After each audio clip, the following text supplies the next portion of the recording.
আমি আলহামদুলিল্লাহ বলি, কারণ আমি জন্মেছি মুসলিম ঘরে। আমি মুসলিম ঘরের সন্তান, যেখানে প্রথম শব্দটাই ছিল আল্লাহর নাম, আলহামদুলিল্লাহ। কারণ আমি এমন এক নবীর উম্মত, যিনি আমাকে না দেখেও আমার জন্য অশ্রু ঝরিয়েছেন, আমার জন্য দোয়া করেছেন, আলহামদুলিল্লাহ। কারণ আমি জানি পৃথিবী যতই বদলাক, আমার রব কখনো বদলান না। লা ইলাহা ইল্লাল্লাহু মুহাম্মাদুর রাসূলুল্লাহ। ঘরের স্ত্রী যদি ভালো হয়, স্বামী বেকার হলেও কোনো একদিন প্রতিষ্ঠিত হয়। আর যদি স্ত্রী খারাপ হয়, মনে রেখো প্রতিষ্ঠিত পরিবারও একদিন ধ্বংস হয়ে যায়। বাংলাদেশ পিছিয়ে পড়ার কিছু কারণ: দুর্নীতি, বেকারত্ব, বৈষম্য, মেধা পাচার, দুর্বল শিক্ষা, দক্ষতার অভাব, জনসংখ্যা, রাজনৈতিক অস্থিরতা, বিদেশ নির্ভরতা, আইনের দুর্বল প্রয়োগ, প্রকল্পে লুটপাট, দুর্বল স্বাস্থ্য খাত, দুর্বল কূটনীতি, মানসিকতার সমস্যা। গোপন শত্রু চেনার 3টি উপায়: 1, তারা আপনার সাফল্যে খুশি না হয়ে তারা আপনার সাথে প্রতিযোগিতা করবে। 2, তারা আপনার শত্রুদের সাথে সম্পর্ক রাখবে। এবং 3, তারা আপনার সম্পর্কে বদনাম ছড়াবে।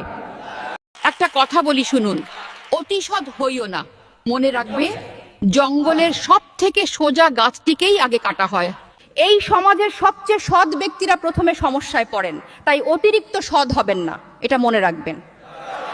যারা বলে ব্যবহার বংশের পরিচয়, তারা এই কথাটি শুনুন: ব্যবহার বংশের পরিচয় না, ব্যবহারে ব্যক্তিত্বের পরিচয়। কারণ অনেক ভালো বংশেও দেখবেন কিছু উন্নত মানের কুলাঙ্গার জন্ম হয়, আর অনেক খারাপ বংশেও অনেক ভালো মানুষ দেখা যায়।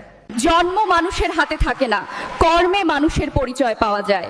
তাই নিজের কর্মের মাধ্যমে ব্যক্তিত্ব ফুটিয়ে তুলুন। 3 ধরনের মানুষ খুব বাজেভাবে ফ্যামিলি পলিটিক্সের শিকার হয়: 1, যিনি অতিরিক্ত আবেগপ্রবণ; 2 জন, যার কর্তব্যবোধ অনেক বেশি; 3 জন, যে রক্ত সম্পর্কের ব্যাপারে সম্পূর্ণ অন্ধ। সব মানুষের সাথে তর্ক করতে নেই। যার মানসিকতা নিচু, সে পাহাড়কেও ছোট মনে করে। তাকে বোঝাতে গেলে নিজের শান্তিটাই হারাবেন। চুপ থাকা কখনো দুর্বলতা নয়, এটা বুদ্ধির পরিচয়। কারণ নীরব মানুষ কথায় নয়, আচরণে জিতে যায়। যে পুরুষ নিজের পকেটে টাকা রেখেও নিজের পছন্দের জিনিস কেনেন না, সে কৃপণ নয়, তিনি দায়ী। কারণ তার পরিবারের সুখ তারও নিজের সুখের চেয়ে বেশি মূল্যবান। যে ঠকে সে বোকা নয়, সে নিরুপায়। যে ঠকায় সে চালাক নয়, সে বেঈমান। কারণ একদিন না একদিন সময় সব হিসাব বুঝিয়ে দেয়। মানুষ ভুলে যায়, কিন্তু সৃষ্টিকর্তার ন্যায় বিচার ভুলে না। প্রতারণা করা মানুষ শেষমেশ নিজের বিবেকেই ফিরে যায়। রাগী মানুষগুলোর 4টি গুণ থাকে: 1, তারা সবার ভালো চায়, কিন্তু দোষটা শেষে তাদেরই হয়।